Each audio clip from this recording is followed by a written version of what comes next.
বাঘমোড়া চরের দিকে এগোলো তখন প্রায় মাঝরাত। সঙ্গে পরাণ কাকা থাকলেও বুকের ভেতরটা কেমন যেন ঠিপ ঠিপ করে উঠল একবার মৃদুলের। আজ তাও প্রায় 20-25 বছর ধরে এই মাছ ধরার কাজ করছে মৃদুল। তাও সন্ধ্যের পর বাঘমোড়া চরের দিকে যেতে হবে শুনে তার সমস্ত শরীরটায় একবার হালকা করে ভয়ের শিহরণ খেলে গেল। ভয়টা বাঘমোড়া চরকে নিয়ে নয়, ভয়টা ওই তেঁতুলতলার রাস্তাটায়। ওই রাস্তাটা কত লোককে টেনে নিয়ে গেল, কিন্তু কি কপাল, আজকে ওই রাস্তাতেই যেতে হচ্ছে তাকে। সব বড় লোকেরা ঝামেলা করবে আর সালা আমাদের মতো ছোট লোকগুলোকে অশান্তি পোহাতে হবে। মগের মুলুক পেয়েছে। নিজের অজান্তেই কথাটা হয়তো একটু জোরেই বলে ফেলেছিল মৃদু। মৃদুল, অত চিন্তা করে লাভ নাই। তুমি এখন ভালোই ভালোই নাও দেখি, ওই দিকের জঙ্গলের রাস্তাটা মোটেই ভালো নয়। কথাটা বলার সাথেই পরাণ কাকার বৃদ্ধ মুখের উপরেও যেন একটা ভয়ের ছাপ খেলে গেল।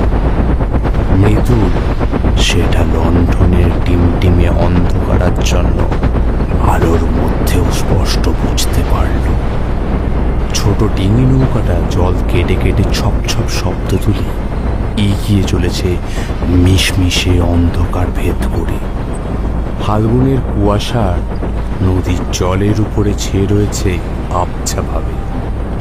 তাতে সামান্য দূরের জিনিসও অস্পষ্ট খোলাটে লাগছে। গত মাসে এই একেবারে পাপটারে টেনে নিল না ওই তেঁতুলতলার রাস্তা। হ্যাঁ, তাকে নিয়ে লোকে নানান কথা কয়। কেউ বলে জলে ডুবেছে, কেউ বলে ওই তেঁতুলতলার রাস্তায় নাকি।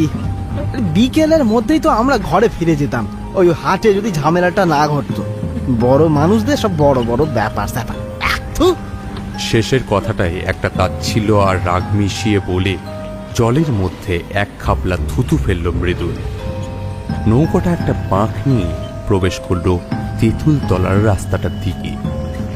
দুপাশে ঘন জঙ্গল, মাঝখানে সরু পথ দিয়ে এগিয়ে গেল নৌকো। নদীর চওড়া এতটাই কম যেন নৌকা থেকে হাত বাড়িয়েই ছোঁয়া যাবে গাছের লতা পাতা।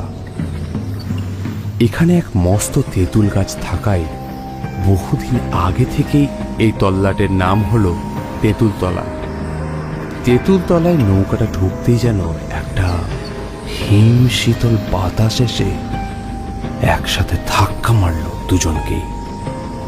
পরিবেশ এতটাই নিস্তব্ধ হতে পারে তা বোধহয় জানা ছিল না মৃদুলের। ওর যেন মনে হলো অন্য জগতে চলে এসেছে ও আর পরাণ কাকা, যেখানে কেবল আছে এমন ঘুরঘুটি অন্ধকার, কুয়াশা, নিস্তব্ধতা আর একটা শিরশিরে ভয়ার্ত অনুভূতি।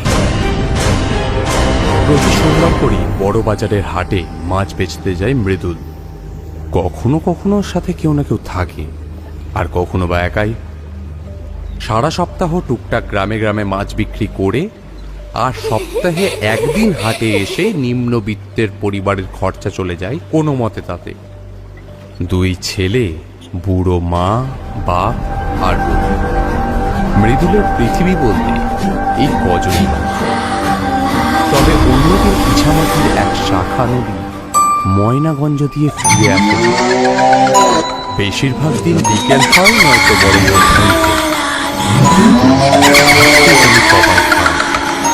ইছামতির কোনো তার লাশ উঠছে বসে, সেটা নিয়ে পুলিশের তদন্ত চলছে।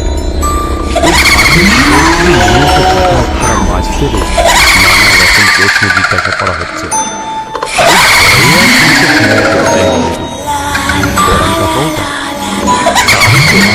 তাকে আজ লেগেছিল বিরাট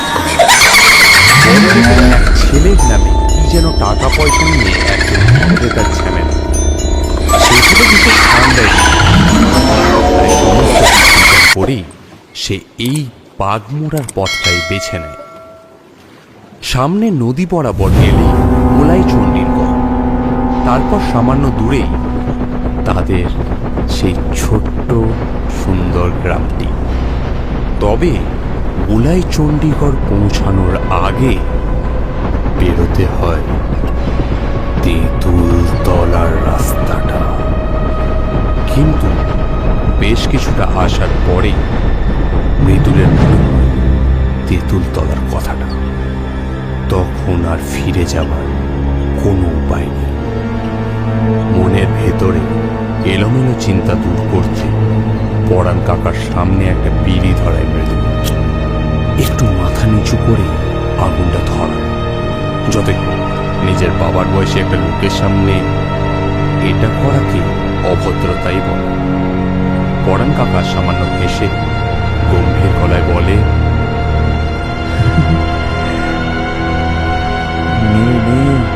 টান দে, এই বিড়িতেই আসল সুখ টান, দেখবি সব ভুলে যাবি।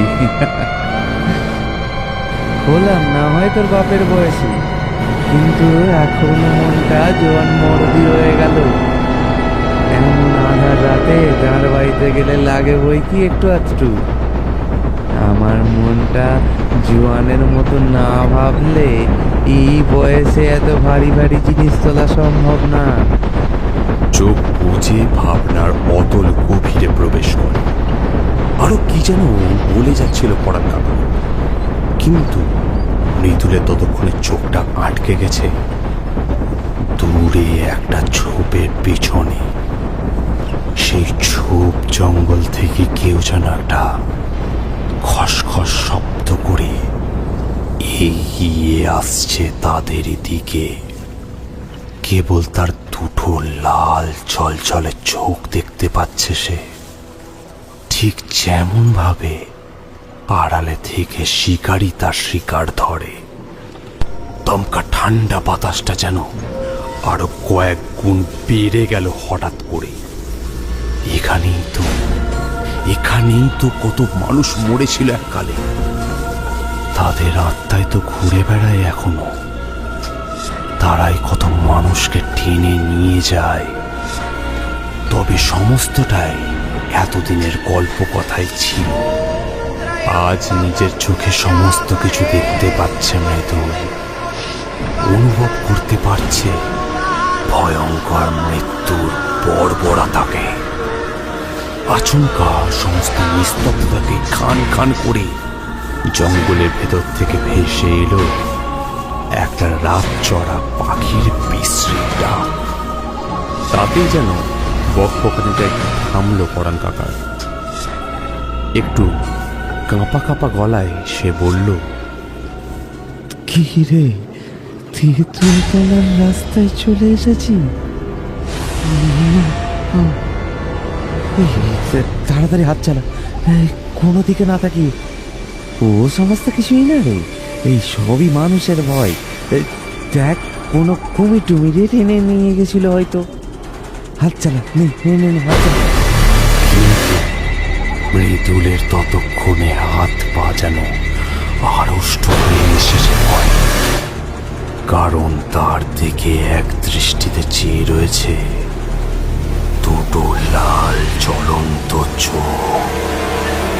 সেই চোখে যেন প্রচন্ড নিষ্ঠুর বর্বরতা লেগে আছে।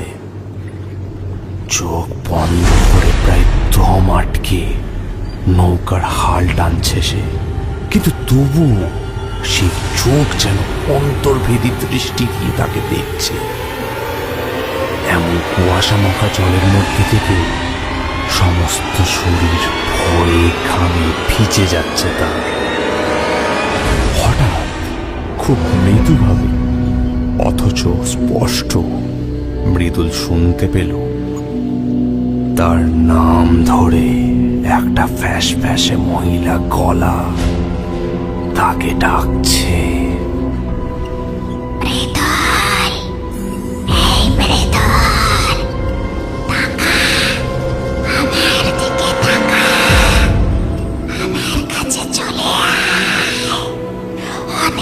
কিছু আছে আমার কাছে, তোকে অনেক মাছ দেব রে।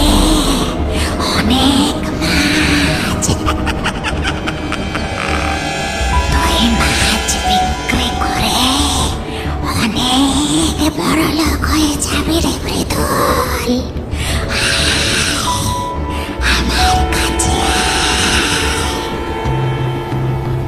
মৃদুলের মুখ দিয়ে গোঙানির শব্দ ছাড়া আর কিছুই বের হলো না। পরাণ কাকাও এবার যেন প্রচন্ড ভয় পেয়েছে। নৌকার পাটাতনের একদম শেষ প্রান্তে কাঠ হয়ে বসে রয়েছে সে। ঠোঁটটা ভিড় করছে দেখে বোঝা যাচ্ছে ঠাকুরের নাম গান করছে হয়তো। তার চোখের দিকে তাকালেই বোঝা যাচ্ছে তারও দৃষ্টি সেই লালচে হিংস্র চোখগুলোর উপরে স্থির হয়ে আছে। পরাণ কাকার চোখগুলো কেমন যেন স্থির, একটা নির্ভেজাল ঘোলাটে দৃষ্টি। মৃদুলের বুকের ভেতরটা কেমন যেন আরো একবার ছ্যাদ করে উঠল ভয়। এসব কি হচ্ছে তার সাথে? টিমটিমে লণ্ঠনটা বাতাসের বেগে বারবার কেঁপে কেঁপে উঠছে, আর তার সাথে পাল্লা দিয়ে বাড়ছে রাত চড়া পাখিদের চিৎকার। তারাও যেন অজানা কোনো এক যুদ্ধে নেমেছে আজ রাতে। জঙ্গলের কালো অন্ধকার এতটাই গভীর যে সামান্য একটা লণ্ঠনের পক্ষে কোনোভাবেই সম্ভব হচ্ছে না তা মেটানো। হঠাৎ জলের ভেতর থেকে উঠে এলো কালো কালো অবয়ব। প্রথমে একটা, তারপর দুটো, তারপরে তিনটে, চারটে, 5টা, 10টা, 20টা, 100টা। তাদের প্রত্যেকের চেহারা কেমন যেন অদ্ভুত। ঠিক মানুষের মতো নয়, তবে চেহারায় আকৃতিতে মানুষেরই অনেকটা সামঞ্জস্য। কালো শীর্ণ দেহ, শরীর ভেদ করে যেন তার পিছনে দৃষ্টিগোচর হয়। আর প্রতিটি মানুষের গলার ওপরটা পুরোপুরি ফাঁকা, সেখানে কোনো মাথার অস্তিত্ব নেই। কাটা গলার নলি দিয়ে ফিনকি দিয়ে বেরিয়ে আসছে রক্তের ধারা। মুহূর্তের মধ্যেই সমস্ত জঙ্গলে শুরু হলো দাপাদাপি। কারা যেন প্রচন্ড গতিতে ছুটে চলেছে সেখানে। তবে কেউ মানুষ নয় তারা, প্রত্যেকেই যেন ছায়া ছায়া অবয়ব। চোখগুলো হিংস্র লাল আলোর মতো তাদের। তারা প্রত্যেকে যেন ছুটে আসছে মৃদুলের দিকে। ঝপ করে একটা শব্দ উঠল নদীর জলে, সাথে সাথে আরো একটা মানুষ। না, মানুষ নয়, আত্মা, কোনো প্রাণী, ঠিক বুঝতে পারে না। সাথে সাথে সেই অদ্ভুত দেখতে প্রাণীটি নৌকায় উঠে সমস্ত শরীর দিয়ে ডুবডাব করে পড়ছে জল। তারও গলাটা মুন্ডু থেকে সম্পূর্ণ আলাদা। সেই মুন্ডুটা ধরা রয়েছে তার একটা হাতে।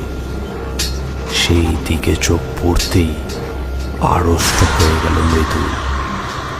আবছা অন্ধকারে হলদেটে আলোর মধ্যে সে দেখতে পেল সেই মুন্ডুটা তার দিকে তাকিয়ে দাঁত বার করে হাসছে, আর তার লম্বা জিভটা ঝুলে প্রায় নৌকার পাটাতন স্পর্শ করেছে। আর সেই মুন্ডুটা পলকহীন দৃষ্টিতে তাকিয়ে রয়েছে মৃদুলের দিকে। সেই দৃষ্টির মধ্যে ন্যূনতম করুণা দয়া নেই, কেবল আছে প্রতিহিংসার নিষ্ঠুরতার অবাধ কুটিল ষড়যন্ত্র। গলা ক্রমশ শুকিয়ে কাঠ হয়ে গেছে মৃদুলের ততক্ষণে, কিন্তু সেই কাটা মাথাটার দিকে তাকিয়ে চিনতে পারল মৃদুল। তবে না চিনতে পারলেই কোথায় ভালো হতো তার পক্ষে। কাঁপা কাঁপা কণ্ঠে মৃদুল বলল,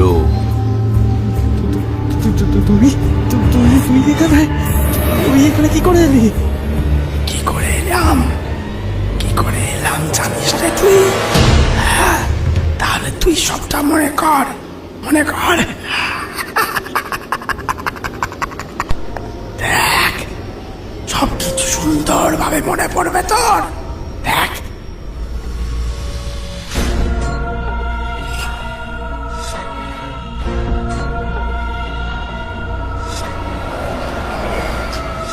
হ্যাঁ, যতবারই ভাবি সালা চাকরিটা ছেড়ে দেবো ততবারই কোথাও না কোথাও গিয়ে আটকে যায়।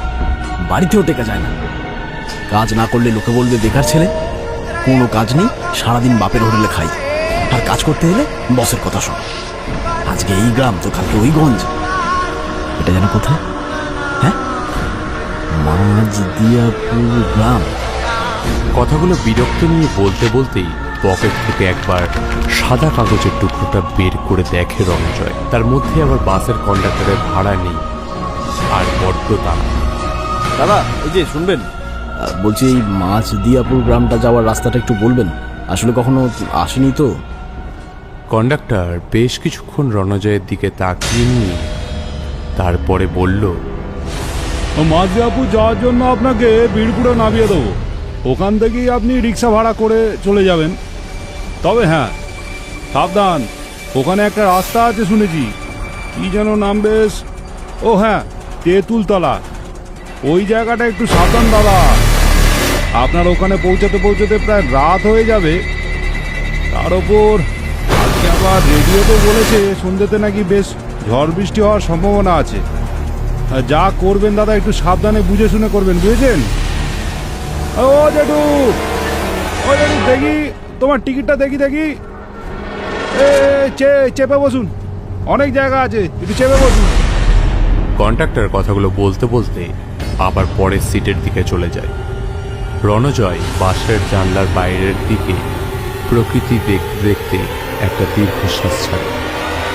বাসের সিটে মাথাটা এড়িয়ে দিয়ে মনে মনে বলে, কিবা ঝড়, কিবা বৃষ্টি, কিবা তুষার বজ্রপাত, এই ওষুধের রিপ্রেজেন্টেটিভের কাজের ছুটি নেই, তারপর মাস গেলে নামমাত্র কটা টাকা আর 24 ঘন্টার পরিশ্রম। তার চোখটা লেগে গিয়েছিল একদম শেষ সময়ে। বাসের লোকজনের চেঁচামেচিতে আবার ঘোরটা কেটে গেল।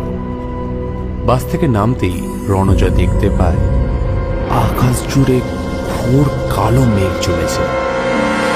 পিঠে ব্যাগটা নিয়ে একটা রিক্সা ধরে সোজা চলে আসে সে। একটা বাঁশ বাগানের রাস্তার সামনে নামিয়ে দিয়ে রিক্সাওয়ালা কিছুতেই যেতে রাজি হয় না। আরে আমি আপনাকে না হয় আরো কটা টাকা বেশি দেবো, আপনি নিয়ে চলুন না দয়া করে। আকাশের অবস্থাটাও ভালো নয়, এক্ষুনি বৃষ্টি নামবে। না না না বাবু, আপনি আমায় এই টাকার জন্য বলবেন না। পারলে আপনি ওই রাস্তা দিয়ে যাবেন না সন্ধ্যের পর। কাল বেলা হলে না হয় যাবেন। তার উপরে আকাশের যা অবস্থা, এই পাশের একটা হোটেল আছে, আজকে রাতে না হয় এখানেই কাটিয়ে নিন বাবু।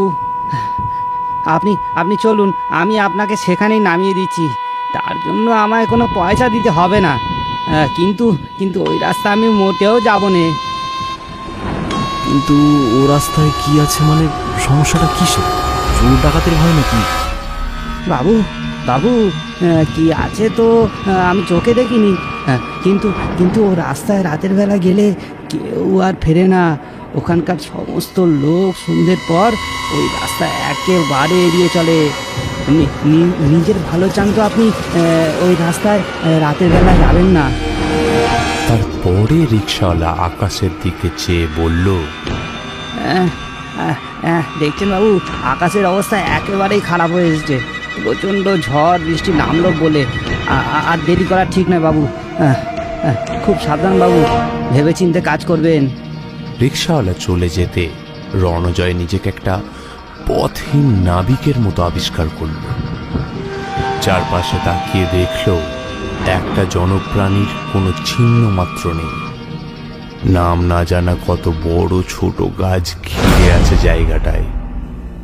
মেঠো পথ এলোমেলো বয়ে গেছে সামনের দিকে। দূর থেকে দিগন্ত রেখা যেখানে মিশেছে সেখানে কেবল ছাই রঙের কালো মেঘ। 7-5 ভেবে সেই মেঠো পথের দিকে পা বাড়ালো রণজয়। আর তখনই কোথা থেকে যেন একটা ঠান্ডা বাতাস এসে কাঁপিয়ে দিয়ে গেল তাকে। কেমন যেন একটা ভয় ভয় করতে লাগলো। শহরের রাস্তা আর গ্রামের রাস্তার ফারাক যে কতটা, সেটা এবার টের পেল রণজয়। নিদেন পক্ষে যদি একটা সঙ্গী থাকতো। হাত ঘড়ি সময় বলছে সন্ধে 6:10। কিন্তু যত বেশি পথ হাঁটছে সে ততই যেন অন্ধকার আরো গাঢ় হয়ে গিলে ফেলছে তাকে। মনে মনে যেন এবার একটা ভয় পেল সে। সামনের মাইল ফলকটা ধুলোবালি মাখা অবস্থায় পড়ে আছে, তার রংটা প্রায় চটে গেছে উপর থেকে। তবু সে বুঝতে পারল লেখা আছে তেঁতুলতলা 0 কিমি। তেঁতুলতলা?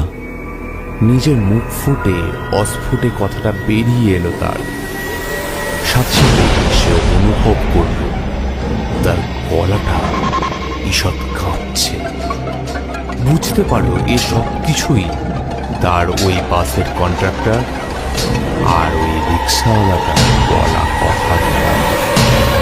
নিজের মেরুদণ্ড ঠান্ডা স্রোত হয়ে গেল। হঠাৎ শুরু হলো ফোটা ফোটা করে বৃষ্টি। রণজয় মনে মনে বেশ বিরক্ত নিয়ে বলল, কার মুখ দেখে উঠেছিলাম আজকে কে জানে। সব শেষে বৃষ্টিটাই বাকি ছিল, আর এখন সেটাও পরিপূর্ণ হলো। ভাগ্যের সঙ্গে ছাতাটা নিয়ে এসেছিলাম, আর একটা টর্চ লাইটও আছে। তেঁতুলতলা পেরিয়ে যাওয়ার পরেই মাঝদিয়া গ্রাম, সেখানে স্থানীয় স্বাস্থ্যকেন্দ্র। রাতে তো ওইখানে থাকারই ব্যবস্থা করা হয়েছে। কিন্তু এই যে এমন ধ্যারে গোবিন্দপুর হবে আগে থেকে কি জানতাম? তার উপর উপরি পাওনা হিসেবে আবার এই বৃষ্টি 16 কলা পূর্ণ। ছাতাটা মাথায় দিয়ে টর্চটা হাতে নিয়ে পথ চলতে লাগলো রণজয়। একটা সময় অন্ধকার ঘিরে নিল সবটুকু আলো। এতটাই গাঢ় অন্ধকার যে নিজের শরীরের বাকি অঙ্গ প্রত্যঙ্গগুলো কিছুই নজরে আসছিল না তার। তার মধ্যে মাঝে মাঝে রাতচরা পাখিদের তারস্বরের চিৎকার বুকের ভেতরে হৃদস্পন্দন থামিয়ে দিতে সক্ষম। এতক্ষণের ভয়টাকে বিশেষ পাত্তা না দিলেও এবার যেন ভয়টা ধীরে ধীরে সমস্ত শরীর বেয়ে গলা অবধি উঠে আসে তার। একটা খসখসে শব্দ কানে আসে, তার সাথে পিছু পিছু কারোর পায়ের চলার শব্দ ভেসে আসে। এবার জল কাদা ভেঙে ছপ ছপ করা একটা শব্দ, অথচ পিছনে সে কাউকেই দেখতে পায়নি এখনো অব্দি। রণজয় আবার মনে মনে নিজেকে সান্ত্বনা দেওয়ার চেষ্টা করে। না না না না, এই সমস্ত কিছুই মনের ভুল। আমার তো দুর্ভাগার কেউ আছে নাকি? রাতের বেলা আমি অচেনা লোকজন জায়গায় রিক্সাওয়ালা ওই বাস কন্ট্রাক্টরের কথা শুনেই আমাদের গ্রামের দিকে তো এমন নির্জন জলা জঙ্গলে ঢাকা জায়গায় এমনিতেই নানান গল্প রবে। তবে শ্বাসের ভয়টা একটু বেশি করছে। একই বয়ে একই ছন্দে সাথে সাথে চলছে। মাঝ রাস্তা থেমে রণজয় দু একবার কি শব্দটা ঠিক পিছু পিছু আসছে, অথচ টর্চের আলোয় কিছুই দেখা যাচ্ছে না। সম্পূর্ণ ফাঁকা রাস্তা, কারোর জল কাদা ভেঙে হেঁটে আসার শব্দ। এবার একটা সত্যি সত্যি ভয় পেল। হিসেব মিলছে না তার। তাহলে কি ওই রিক্সাওয়ালার কথাটাই সত্যি? না না, তা কি করে হয়? কিন্তু আর বেশিক্ষণ এই সমস্ত দ্বন্দ্বে থাকতে হলো না রণজয়কে।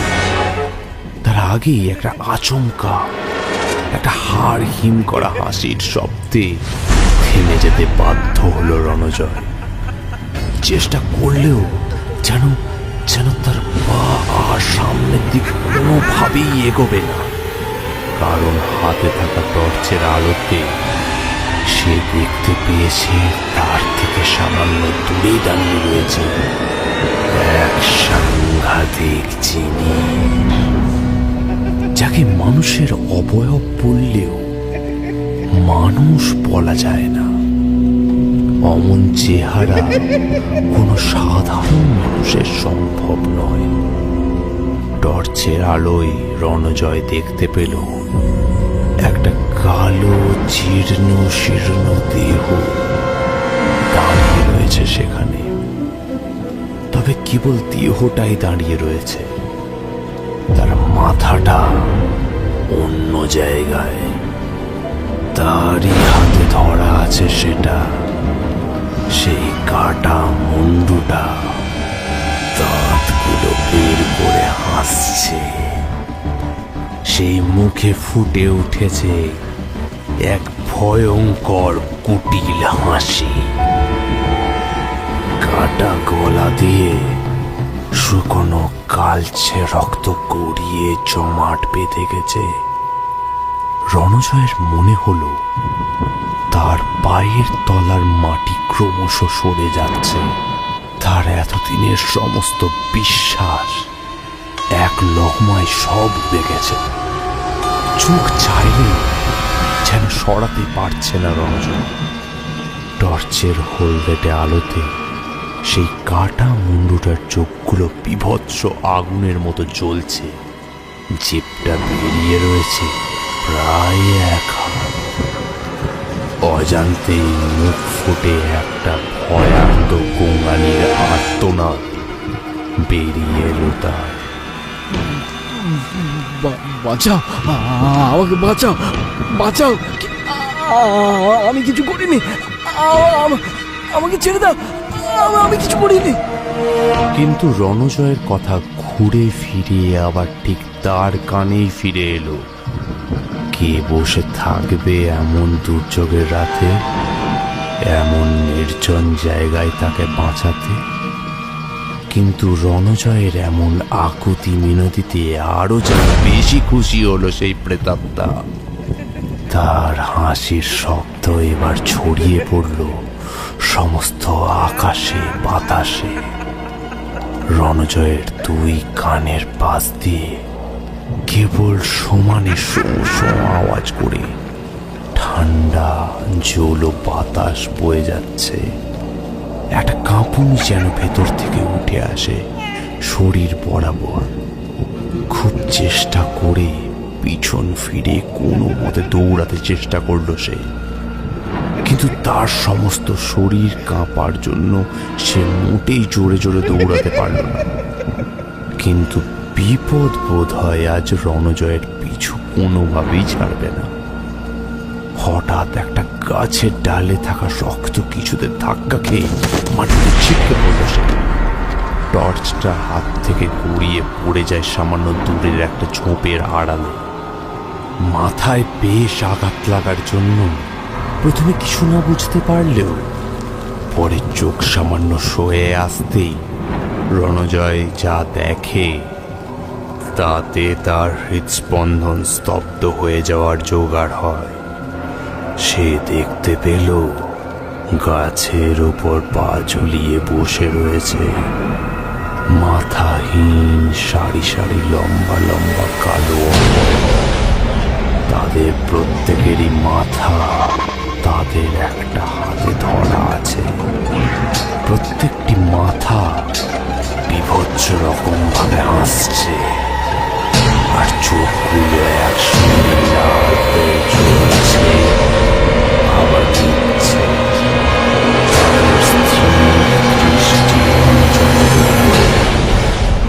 কাদায় পড়ে গিয়ে পিঠটা অনেকটাই ব্যথা পেল সে।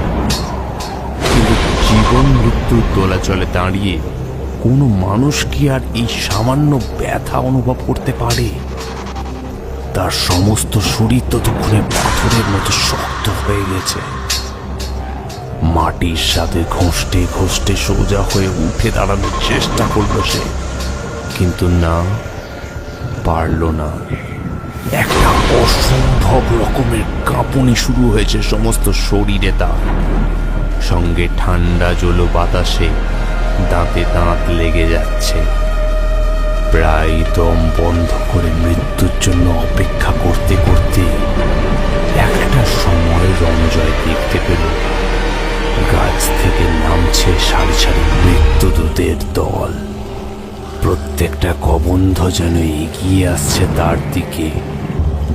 তাদের গলা থেকে চুইয়ে পড়া কালচে রক্ত শুকিয়ে গিয়ে দলা মাংসের মতো হয়ে আছে। বারবার গা গুলিয়ে উঠল রণজয়। কোনোভাবে সে সোজা হয়ে দাঁড়াতেই পারছে না, তো পালিয়ে যাওয়া দূরের কথা, তাকে গোল করে ঘিরে তার চারপাশ জুড়ে ধীরে ধীরে এগিয়ে আসছে হিংস্র সাপদের দল। হঠাৎই একটা কালো শরীর মাথার চুলের মুঠি ধরে টানলো রণজয়। প্রচন্ড যন্ত্রণায় চিৎকার করে উঠল সে। নিজের ঘাড় আর মাথার সাংঘাতিক যন্ত্রণা শুরু হয়েছে। সেই কালো মূর্তিটির শারীরিক গঠন একটা ডলা মাংস পিণ্ডের মতো হয়ে রয়েছে, আর অন্য হাতে ধরা রয়েছে একটা কাটা মুন্ডু। সেটা এক দৃষ্টিতে চোখের দিকে তাকিয়ে রয়েছে তার। সেই কাটা মুন্ডু যেন জীবন্ত কথা বলছে, হাসছে।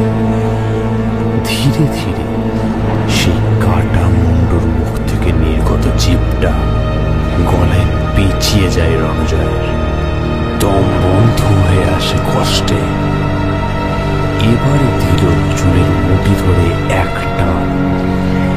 সেই চুলের মুঠি ধরে টানার প্রচন্ড যন্ত্রণা, তার সাথে এবার যেন নিঃশ্বাসও বন্ধ হয়ে আসে না। জিভটা বেরিয়ে আসে প্রায় গলা পর্যন্ত। চোখে মুখে ক্রমশ অন্ধকার নেমে আসে। মাটিতে নেমিয়ে পড়ার ঠিক এক মুহূর্ত আগে শরীরের সমস্ত শক্তি একত্রিত করে একটা ঝটকায় উঠে দাঁড়ায় সে। তারপর ছুটতে ছুটতে চলে যায় সামনের রাস্তায়। টর্চের আলো ততক্ষণে নিভে গিয়ে চারপাশটা অন্ধকারে ভরে গেছে। নিজের এক হাত সামনে কি রয়েছে তাও জানে না সে, তবুও সে চোখ বন্ধ করে ছুটে যাচ্ছে সামনের দিকে। গলার ভিতরে হাড়গুলো ভেঙে যাওয়ার প্রচন্ড যন্ত্রণা শুরু হয়েছে। শ্বাস নিতে গেলেও বুকে বাঁধছে, তবুও নিজেকে বাঁচানোর শেষ চেষ্টাটুকু করতেও ছাড়ল না সে। তবে আজ বোধহয় কপালে মৃত্যু লেখা ছিল রণজয়ের। তেঁতুল তলার গা ঘেঁষে যে বয়ে যায় একটা নদী, সেটা তার জানা ছিল না। অন্ধকারে সেই নদীতে গিয়েই ঝাঁপিয়ে পড়ে সে। কিন্তু তেঁতুল তলার জল স্থল সবই যেন অভিশপ্ত। প্রকৃতির কোনায় কোনায় যেন লুকিয়ে আছে হিংস্র সাপদের মতো মৃত্যু। করাল থাবা বের করে অপেক্ষা করছে তারা শিকারে। দুর্ভাগ্য পীড়িত রণজয় জলের মধ্যে পড়ে গিয়ে ছটফট করতে থাকে। সে অনুভব করতে পারে তার পা দুটোকে দুটো অতিরিক্ত ঠান্ডা হাত টানছে। ততক্ষণে বৃষ্টিটা আরো মুষলধারে বেড়েছে। হঠাৎ বজ্রপাতের আলোয় দেখতে পায় তাকে ঘিরে রয়েছে জলের মধ্যে কতগুলো কাটা মাথা। আর নিজের মাথার চাপ সহ্য করতে না পেরে সে চোখ বন্ধ হয়ে আসার ঠিক আগের মুহূর্তটুকু সময়ে সে টের পায় নিজের ঘাড়ের কাছে একটা প্রচন্ড যন্ত্রণা। গলগল করে রক্ত বেরিয়ে আসে গলা দিয়ে। মৃত্যু যন্ত্রণার শেষ আর্তনাদটুকু তার গলা দিয়ে আর বেরোয় না। তারপর এক সময় সবকিছু ঠান্ডা শান্ত হয়ে যায়। কেবল জলের উপরের স্তরটা ভেসে যায় গাঢ় লাল বিজয় দেখে তার নিজের গলা থেকে মুন্ডুটা ছিঁড়ে বেরিয়ে এসেছে বাইরে, আর তার কবন্ধটা ভেসে আছে জলের উপরে। তার ঠোঁট বরাবর খেলে যায় একটা রহস্যময় শয়তানি হাসি। চারপাশ অন্ধকারের মধ্যে স্পষ্ট দেখতে পায় সে, সেখানে তারই মতো সমস্ত স্কন্ধ কাটাদের ভিড়। তারাও তার মতোই তাদের হাতে মুন্ডু নিয়ে অপেক্ষা করে আছে জীবন্ত শিকারের জন্য।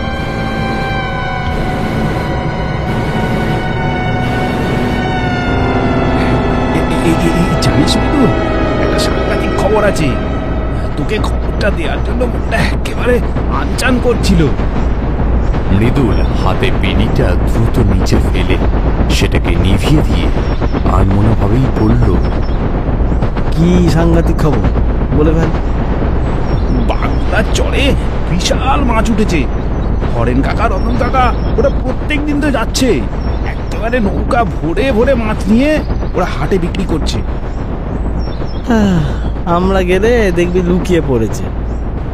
শেষের দিকটা বেশ একটু দীর্ঘশ্বাস নিয়েই বলে, দেখেছিস তো কি অবস্থা, দুটো ছেলে মুখে দুমুঠো ভাতও তুলে দিতে পারছি না বাবা হয়ে। এর থেকে অপমানের লজ্জার কি কিছু আছে? আর ওইদিকে বিজয়কে দেখ, ছোটবেলা থেকে বড় হলো, একসাথে আম কুড়োতে যাওয়া থেকে শুরু করে জমিতে আনাজপাতি চাষ করা, দুধ দোয়ানো, পুকুরে স্নান করতে যাওয়া, একসাথে এতগুলো দিন থাকার পরেও কেমন বেইমানিটা করলো। শালা আমরা একসাথে নৌকা চালানো শিখলাম, মাছ ধরা শিখলাম, কিন্তু ওই মালটা মনে হয় জাদু জানে। জাল টানলেই ভরে ভরে মাছ উঠে আসে জালে। হ্যাঁ রে শালা, আমারও সত্যি তাই মনে হয় রে। আমি ওকে না একদিন রাতের বেলা দিদি শ্বশুর বাড়ি থেকে ফিরে আসার সময় দেখতে পেয়েছিলাম। ওই বিজয় নদীর ঘাটের পাশে বসে কি যেন একটা করছিল। মনে হয় ও জাদুটো না জানে, না হলে মাত্র এই কয়েকদিনের মধ্যেই ও কিভাবে এত টাকার মালিক হয়ে গেল বলতো। আমাদের এখন দেখতে পেলেও আর চিনতে পারে না। জানিস ভাই, এইভাবে যার টাকা বেশি তারই কদর বেশি। তা আমাদের ওই সমস্ত ভেবে লাভ নেই রে মৃদুল। তার চেয়ে ভালো আজ বিকেল বেলায় চল, বাগমোড়ার ঘাটের কাছে বড় বড় মাছ উঠছে, নৌকাখানা বের করে ওই দিক দিয়ে ঘুরে আসি। না, বিকেলে যাব না, রাতের বেলায় যাব। আরে ওই সময়টা ফাঁকা থাকে ওই রাস্তা, বেশি লোকজনের ভিড় হলে আবার মাছ কমে যাবে। রাতের বেলায় যাব, গিয়ে টুপ করে মাছ ধরে নিয়ে চলে আসবো। পাগল হলি নাকি রে মৃদুল? ওই তিতুলতলার রাস্তাটা ওর পাশেই। রাতের বেলা তুই ওই পথে নৌকা নিয়ে যাবি, তোর প্রাণের কি একটুও ভয় ডর নেই? দেখ এখন ইয়ার কি করিস না একদম। বিকেল বেলা সোজা নৌকা নিয়ে ঘাটের ধারে দাঁড়াবি, পরশু সোমবার হাটে গিয়ে বেচতে পারবো। মলয় উঠে চলে যাচ্ছিল জায়গাটা ছেড়ে বাড়ির দিকে, কিন্তু পিছন থেকে মৃদুল আবার তাকে ডাক দিল। শোন, একবার খোঁজ নিতে পারবি বিজয় কি করেছিল মাছ পাওয়ার জন্য? কি করে এত পয়সার মালিক হলো সে? তা কি করে বড় লোক হলো সেটা আমাকে বলবে কেন? পরের জন্য এত না ভেবে এবার একটু নিজের জন্য ভাবো তো দেখি বাছা। আমি চললাম, মা আবার রাগ করবেন দেরি করলে। মলয় চলে যাবার পরও মৃদুল ঠাই বসে রইল কিছু সময় দেয়ালে হেলান দিয়ে। নতুন করে বিড়িটা ধরিয়ে নিয়ে টানতে টানতে ভাবল বিজয়ের কথা, তার ছোটবেলাকার সেই বন্ধুটার কথা, যে বন্ধুটা হঠাৎ করে বড়লোক হয়ে ভুলে গেল তাদের সবাইকে। আর এদিকে মৃদুল দুই ছেলের বাপ হয়েও তাদেরকে ঠিক মতো দুবেলা খাওয়াতে পারছে না। তবে মৃদুলের ফাঁকা মাথায় বুদ্ধির অভাব ছিল না কোনো। বিড়ির শেষ ধোঁয়াটা ছেড়ে মৃদুল সামান্য হাসতে হাসতে বলল, পুরনো বন্ধু কি অত সহজে ভোলা যায়? তুই তো আমাকে শিখিয়েছিলি বিজয়, কিভাবে ভালো থাকতে হয়, কি করে সকলের সাথে সুন্দর ব্যবহার করতে হয়। কোথায় যেন পালিয়ে গেলি। তুই পালিয়ে গেলি তো কি হয়েছে? আমি যাবো তোর কাছে, তোর সাথে গল্প করতে, মাছ ধরতে, নৌকো করে ঘুরতে, ঠিক ছোটবেলাকার মতো। কত মজা হবে বল। হ্যাঁ, আমার কতজন কত কথা বললো, একসাথে কাজ করলাম আমরা। অথচ দেখ তুই কেমন তাড়াতাড়ি এগিয়ে গেলি, আর আমি সেই পিছনেই পড়ে রইলাম। বাড়িতে গিয়ে বউটাকে মুখ দেখাতে পারি না, সেও সাথে বারবার তোর সাথে আমায় তুলনা করে। কি করে এত মাছ পাস তুই? হ্যাঁ, তুই জানিস না কি? এর মাঝে কেটে গেছে আরো বেশ কয়েকটা দিন। জালে টুকটাক মাছ ধরে যে কটা টাকা হয়েছে তা দিয়ে গুনে গুনে কোনো মতে টেনে টুনে সংসার চলছে মৃদুলের। ভাই বিজয়, বাড়ি আছিস? বিজয়, আরে মৃদুল যে, আয় ভিতরে আয়। না, মাছ ধরতে বেরোবো। একা একা যাচ্ছিলাম, তাই ভাবলাম আজকে তোকে নিয়ে যাই। তাছাড়াও কতদিন তো আমাদের দেখা কথাবার্তা হয়নি, বাড়িতেই তো বসে আছিস। তা আমার সাথে চল না, সন্ধ্যের আগে আগে ফিরে আসবো। বেশ কিছুক্ষণ কি যেন চিন্তা করে নিল বিজয়, তারপর হাসতে হাসতে বলল, চল ওই বেশি রাত করিস না, একটু জ্বর ভাব আছে শরীরটা, বিশেষ ভালো নেই। কতদিন তোর সাথে কথাবার্তা দেখা সাক্ষাৎ হয় না, এইটুকু সুযোগ আমি হাতছাড়া করবোই না। চল, মাঝে মাঝে মাছ নিয়ে শহরে যেতে হয়, ফিরতে 3 তারিখ, কখনো সপ্তাহখানেক লেগে যায়, বুঝলি? ও বড্ড কাজে চাপ, তাই না? দেখ তুই কত ওপরে উঠে গেলি, আর আমাদের নুন আনতেই পান্তা ফুরোনোর মতো অবস্থা। জালে যেন মাছ ওঠেই না। বলি, শেখাতে পারিস তো কিছু নতুন কায়দা টায়দা? নতুন কায়দা কিছুই না, প্রচুর খাটাখাটুনি, মনোযোগ দিয়ে কাজ, আর কি হয়ে গেছে। মৃদুল নৌকাটার দাঁড় বাইতে বাইতে নিয়ে আসে গভীরে। বিকেলের পড়ন্ত সূর্য প্রায় ডুবুডুবু। বাঘমারা চড়ে গিয়ে না হয় নৌকাটা বাঁধবো। কি বললি? বাঘমারা চড়? তুই কি আমার সাথে মজা করছিস মৃদুল? দিনের বেলায় ওপরে গ্রামের লোকের বুক কাঁপে, আর তুই কিনা এই ভর সন্ধ্যেবেলায় ওই দিকে যাবি? সন্ধ্যের পর ওই রাস্তায় গিয়ে আর কি কেউ ফিরে আসতে পেরেছে আজ অব্দি? ফিরে আসার জন্য তো যাচ্ছি না, রেখে আসার জন্যই তো যাচ্ছি। ওই দেখ পিছনের দিকে তাকা, দেখ কি আসছে, দেখ। বিজয় পিছনের দিকে তাকিয়ে দেখল, আর অন্ধকারের ভিতর আরো একটা নৌকো এগিয়ে আসছে তাদের সাথে সাথে। চোখটা শুরু করে দেখার চেষ্টা করলো বিজয়। আরে ও যে মলয়, ও এখানে কি করছে? বারে, ও সাথে না থাকলে আমি একা বাড়ি ফিরবো কি করে? নৌকাটা তো এখানে ফেলে যাও, না হলে গ্রামের লোককে গিয়ে কি জবাব দেবো আমি শুনি? হ্যাঁ, লোকে তো জিজ্ঞেস করবেই বিজয়ের কি হলো। মৃদুলের মুখের অভিব্যক্তি যেন ধীরে ধীরে পরিবর্তন হয়ে যাচ্ছে। তার চোখের দৃষ্টি কেমন যেন তীক্ষ্ণ, ধারালো, চোয়ালগুলো শক্ত হচ্ছে যেন। মুখের মধ্যে ফুটে উঠছে একটা রাগ, প্রতিহিংসা। সন্ধ্যের আবছা আলোতেও সেটা চোখ এড়ালো না বিজয়ের। মাঘ মাসের সময়, কাজেই জল বরফের মতো ঠান্ডা, গায়ে পড়লে সমস্ত শরীর অসাড় হয়ে যেতে বাধ্য। বিজয়ের এখন সামান্য ঘাম হতে শুরু হয়েছে।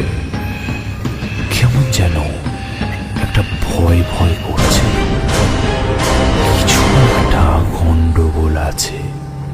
এ মৃদুল তার ছোটবেলাকার চেনা সেই মৃদুল নয়, কেমন যেন অন্য রকম। না, বিজয়ের অনেক আগে থেকেই ভাবা উচিত ছিল, বহুদিন যে বোনের খোঁজ খবর নেয় না, সে যে হঠাৎ করে তাকে ডাকলো, আর সে চলে এলো বাড়ি ছেড়ে। এই মৃদুল, তুই আমার সঙ্গে কিন্তু এখন মজা করবি না, হ্যাঁ? দেখ, আমার শরীরটা কিন্তু বিশেষ ভালো না, এই জলো হাওয়া সহ্য হবে না। তুই নৌকা ভিড়িয়ে বাড়ির দিকে চল। মৃদুল যেন খিলখিলিয়ে হেসে উঠল বিজয়ের কথাটা শুনে। তারপর হাসতে হাসতে চিৎকার করে বলতে লাগলো, কেন কেন কেন, হ্যাঁ? সব জায়গায় তো তোরই সম্মান, নিজের বাড়ি, পাড়া, পরিবার সব জায়গায় শোনাম, হ্যাঁ? আমি জানি জাদু টোনা করে তুই এত মাছ পাস। হ্যাঁ, একই সাথে শিখেছিলাম মাছ ধরা। কই আমাদের তো কিছু জালে ওঠে না, হ্যাঁ? ততক্ষণে নৌকাটা এসে থেমেছে একটা পাড়ের দিকে। কিন্তু পাড়ের চারপাশে জঙ্গল, একটা লোকও যে আশেপাশে থাকবে না এটাই স্বাভাবিক, কারণ জায়গাটা তেঁতুলতলার খুব কাছে। বিজয়ের হাত পা কাঁপতে শুরু করেছে। সে এতক্ষণে বুঝতে পেরেছে তার সাথে ভীষণ অন্যায় কিছু একটা ঘটবে। কি বলতে চাইছিস কি তুই মৃদুল? মলয় কেন নিয়ে আসলো ও আমাকে এখানে? প্রচুর নাম কিনেছিস তো, হ্যাঁ? তাই আর ঠিক সহ্য করতে পারছি না। তুই তো শিখিয়েছিলি সব সময় সবকিছু ভাগাভাগি করে নিতে হয়, হ্যাঁ? ঠিক যেমন ছোটবেলায় কুলের আচার ভাগাভাগি করে খেতাম। কথাগুলো বলতে বলতে মৃদুল তার নৌকোর ছইয়ের ভেতর থেকে গামছা বড়ানো একটা লাল মতো বস্তু বের করে নিয়ে আসে। সামান্য লণ্ঠনের আলো টিম টিম করে জ্বলছে কেবল। আচমকা মলয়ে এসে বিজয়ের হাতগুলো পিছমোড়া করে বেঁধে দিল একটা বড় গাছের ডালের সাথে। বিজয় অনেক চেষ্টা করল, ধস্তাধস্তি করেও যেন দুজনের সাথে সে ধস্তাধস্তিতে পেরে উঠল না। তাছাড়া বিজয়ের শরীরটাও বিশেষ ভালো ছিল না। তোকে আমি আমার নিজের বন্ধু হিসেবে ভাবতাম, কিন্তু তোরা নিজেদের এমন রূপ দেখালি। ছি! আমি জানি না আমি কেমন ভাবে মাছ ধরি, কেন আমার হাড়ি ভর্তি মাছ থাকে আর তোদের ফাঁকা থাকে। শুধুমাত্র এটুকু জানি, যে আমাকে শিখিয়েছিল সে তোদেরকেও শিখিয়েছিল। কিন্তু তোরা অমানুষের মতো আজকে আমার সাথে ব্যবহার করবি। বিশ্বাসঘাতকের দল! মলয়, তুই এমনটা করতে পারলি আমার সাথে? টাকার লোভ যে বড় লোভ রে, চেয়েও বড়।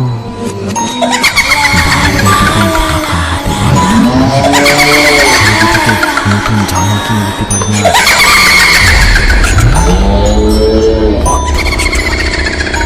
নিজেকে না বলতো। তাই তো তোর কাছে এসেছি, বলবি না কি উপায়। রাতে নদীর বলে দে আমাকে, বাড়িতে ফিরিয়ে নিয়ে যাবো। তোর এতটুকু কষ্ট হবে না।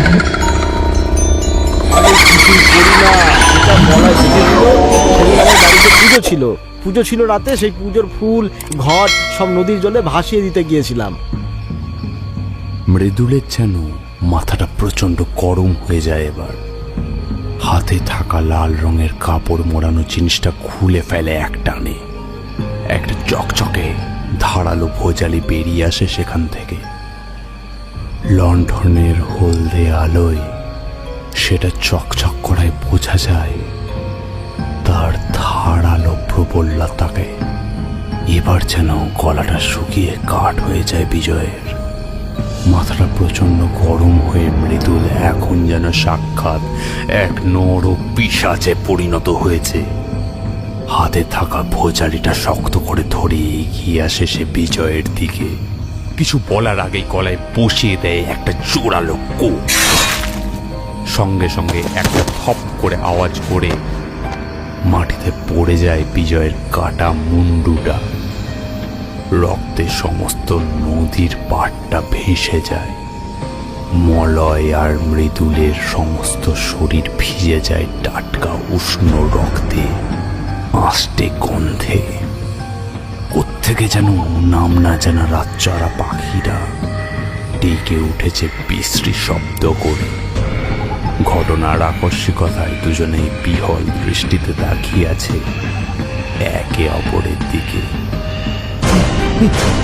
এটা তুই কি করলি বিদুল? এটা তুই কি করলি বিদুল? সর্বনাশ হয়ে গেছে। তুই তো ওকে সামান্য ভয় দেখানোর জন্য নিয়ে এসেছিলিস, যাতে যাতে ওর পেট থেকে আসল কথাটা বার করা যায়। কিন্তু তুই এটা কি করলি? তুই যে মহা সর্বনাশ করে ফেললি রে। এখন এখন এখন কি হবে? তুই তুই ওকে মারলি কেন? কেন মারলি? মৃদুল তখনও হকচকিয়ে যাওয়ার মতো দাঁড়িয়েছিল হাতে সেই ভোজালিটা নিয়ে। তার হাত পা এখনো কাঁপছে, বুকের ভেতরে শুরু হয়েছে প্রচন্ড জোরে হাতুড়ি পিটুনির শব্দ। গলা কাঁপতে কাঁপতে মৃদুল বলে ওঠে, আমি বুঝতে পারিনি, আমার মাথাটা হঠাৎ করে গরম হয়ে গেল। আমি এই ভুল কাজটা করে ফেললাম। এখন কি হবে? কি হবে আমি জানি না। কি হবে? খুব কাছে পিঠে কোথাও যেন সমস্বরে অনেকগুলো শেয়ালের ডাক একসাথে শোনা গেল। কথায় আছে শেয়ালেরা নাকি অশরীরীদের দেখতে পায়, আর তখনই তারা এমনভাবে সমস্বরে চিৎকার করে ওঠে, জায়গাটা একদম ভালো নয় রে মলয়। আর এক মুহূর্ত না অপেক্ষা করা ভুল হয়। হ্যাঁ শোন, একটা সুন্দর করে গল্প ভাবতে হবে, যাতে করে সাপও মরে আর লাঠিও না ভাঙে। এই জায়গাটা তো এমনিতেই অনেক বদনাম আছে। হ্যাঁ, নৌকাটা এইখানে উল্টে গেছে, ওর পাশেই, একদম পাশেই। ওদের কথাগুলো বলার সাথে সাথেই শুরু হলো প্রচন্ড একটা ঝড়। ঠান্ডা বাতাসে সমস্ত শরীর যেন ছুরির ফলার মতো কাটছে। সেই বাতাসেই বিজয়ের কাটা মুন্ডুটা গড়াতে গড়াতে এসে পড়ল তাদের ঠিক দুই পায়ের মাঝখানে। প্রচন্ড ভয়ে মলয়ের হাত থেকে ছিটকে সরে গেল মৃদুল। নদীর জলে শুরু হয়েছে জোয়ার, আর তাতেই নদীর ঢেউ এসে পাড় থেকে টেনে নিয়ে যায় বিজয়ের কাটা মাথাটা। দুজনে মিলে অনেক চেষ্টা করে সেটাকে জলে ভেসে যাওয়ার হাত থেকে আটকানোর জন্য, কিন্তু ততক্ষণ জলের গভীরে কোথায় যে সে হারিয়ে গেছে। সেদিন কোনো মতে হাঁপাতে হাঁপাতে নৌকা নিয়ে বাড়িতে আসতে পেরেছিল তারা দুজনে। কেবল একটা নৌকা আর মুন্ডুবিহীন নিষ্পাপ বিজয়ের শরীরটা পড়েছিল গাছের নিচে হাত বাঁধা অবস্থাতে। প্রচন্ড বৃষ্টি, বজ্রপাত আর তুফানের ঝড় জলে ভিজতে লাগলো সে শরীরটা। একটা সময় সেই মুন্ডুহীন গলা কাটা শরীরটা সোজা হয়ে উঠে দাঁড়ালো। এক ঝটকায় হাত থেকে খুলে নিল বাঁধনটা। তারপর সামান্য এদিক ওদিক ঘুরে ধীরে ধীরে মিশে গেল জলের গভীরে অনন্তকালের জন্য। মৃদুল, কি হলো? নামটা বাবা দেখে ভয় পেলি? ওকে দেখে ভয় পাওয়ার মতো তো কিছু নেই। কথাটা শুনে যেন আরো একবার চমকে উঠল মৃদু। পরাণ কাকা এই ধরনের কথা কেন বলছে হঠাৎ? সে এখন জীবন মৃত্যুর মহাসংকটে দাঁড়িয়ে রয়েছে। আজ থেকে 20 বছর আগের করে রাখা সেই অভিশাপ কি আজকে টেনে নিয়ে যাবে? এই ভয়ে যেন গলা শুকিয়ে আসছে আজকে। নৌকার একদম ডগায় বসে সেই ছায়া মূর্তিকে কিন্তু একদমই চিনতে অসুবিধা হলো না ওর। অসুবিধা হবে কি করে? এ তো তার বহু চেনা।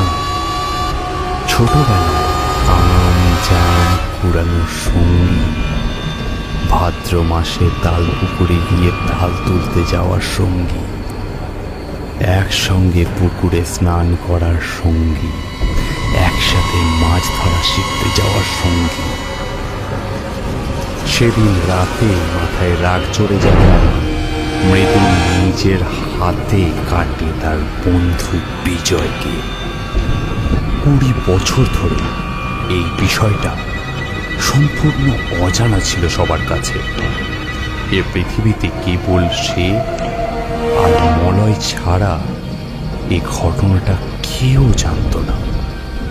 সবকিছুই ধামাচাপা পড়ে গিয়েছিল গভীর জলের নিচে। সে ভয় যেন আবার মাথাচাড়া দিয়ে উঠেছে। 20 বছর পরে আবার সেই কাটা মুন্ডু থেকে আবার কয়েকটা বাক্য বেরিয়ে আসে। এখনো চিনতে পারছিস না আমার? সেই 20 বছর ধরে নিজের কাটা মাথাটা নিয়ে বসে আছি এই জলের নিচে। কেবল অপেক্ষা করেছি তোর আসার জন্য, শুধু তো। আজ 20টা বছর পরে আবার তোর দেখা পেলাম, তোকে আর ছাড়ছি না।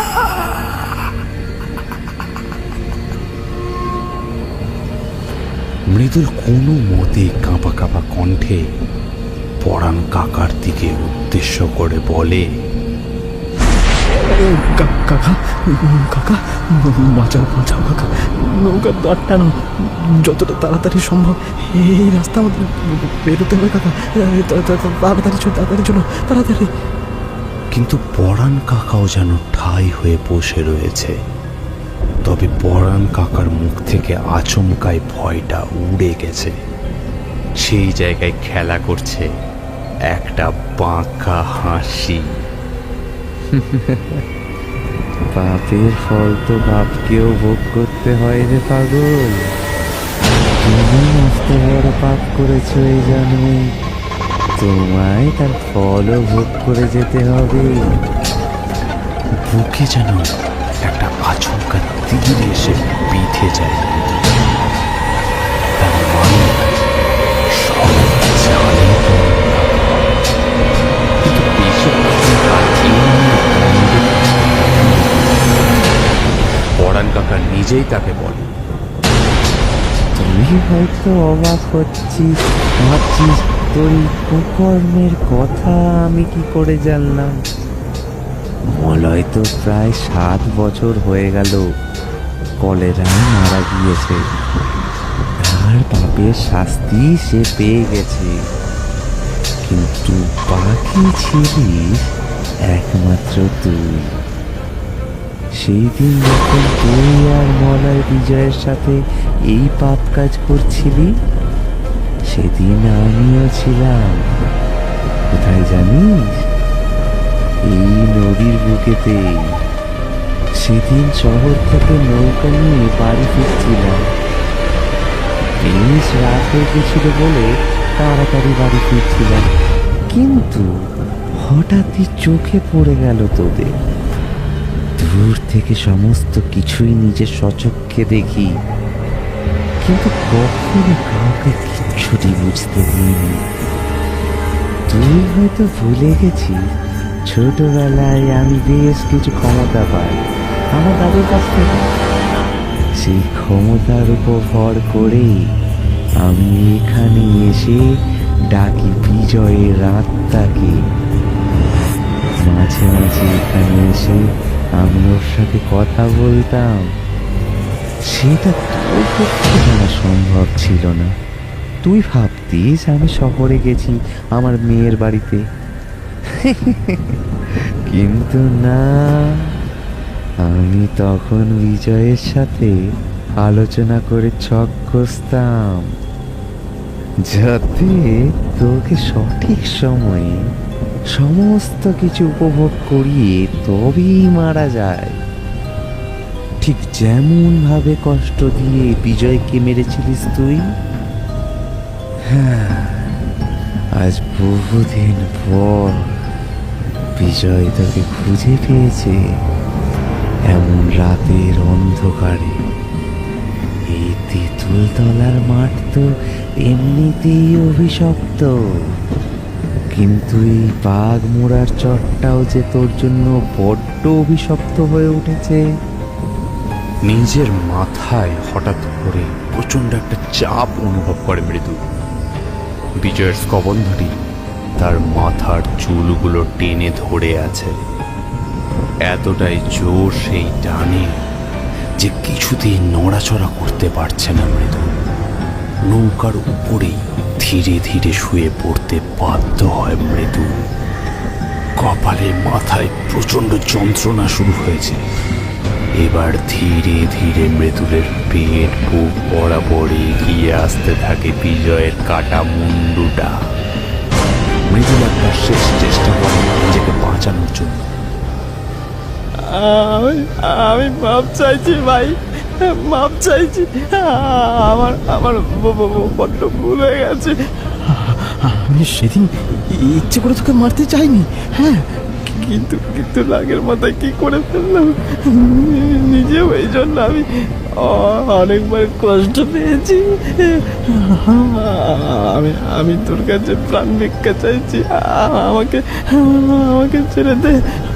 আমার বাড়িতে তাদেরকে এমন ভাবে ফেলে রাখতে আমি পারবো না।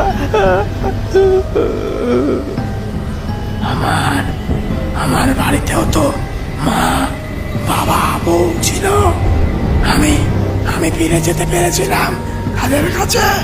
হ্যাঁ, এতগুলো বছর ধরে এই জলের তলায় নিজের কাটা মুন্ডুটা নিয়ে বসে রয়েছি শুধুমাত্র তোর অপেক্ষায়। মলয় ওর শাস্তি অনেক আগেই পেয়ে গেছে। হঠাৎ নিজের গলায় প্রচণ্ড একটা যন্ত্রণা অনুভব করে মৃদু। বিজয়ের কাটা মুন্ডুটা তার জিভ দিয়ে পেঁচিয়ে ধরে আছে তার গলাটা। হাত পা ছুটতে থাকে সে। চোখের তারাগুলো বড় বড় হয়ে প্রায় বেরিয়ে আসতে থাকে চোখের কোটর থেকে। গলার ভেতরে হাড়গুলো যেন মটমট করে ভাঙতে থাকে এক নাগাড়ে। দম বন্ধ হয়ে জিভটা প্রায় বেরিয়ে আসে।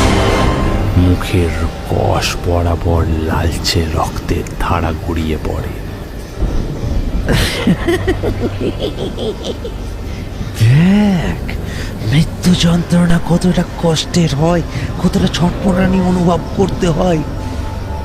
এটা দেখ, আমি চাইলেও আজ তোকে সাহায্য করব না সাহায্য।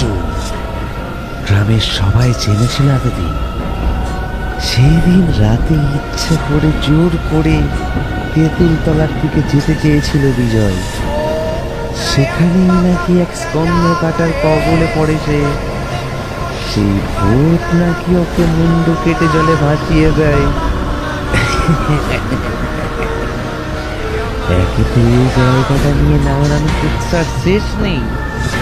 তাই গ্রামের লোকেরা বিশ্বাস করলো সমস্ত কিছু আসলে কারোর মাথাতেই আসেনি। মেয়েদের খুন করতে পারে এই কথাটা। পরাণ কাকা হয়তো আরো কিছু বলছিল, কিন্তু ততক্ষণে চোখে অন্ধকার দেখতে শুরু করেছে মৃদু। দমটা প্রায় শেষ হয়ে আসছে। হঠাৎ নিজের মাথার উপর একটা প্রচন্ড টান অনুভব করে সে। এতক্ষণে তার গলাটা থেকে ছিঁড়ে যায় মাথাটা। ফিনকি দিয়ে রক্ত ছড়িয়ে পড়ে সমস্ত নদীর জলে। ঠিক আজ থেকে 20 বছর আগে যেমন ভাবে নদীর জল বিজয়ের রক্তের রাঙা হয়ে উঠেছিল, ঠিক তেমনই ঘটনার পুনরাবৃত্তি যেন ঘটল আজ বছর 20 পরে। সেই রক্তে আবার নতুন করে স্নান করে পরাণ কাকা, মৃদুলের নৌকা আর বিজয়। একটা পৈশাচিক হাসিতে ছেয়ে যায় সম্পূর্ণ নদী চত্বরটা।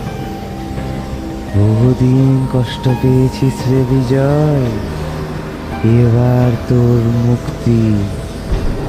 যা, চলে যা, আবার পরের জন্মে আসিস।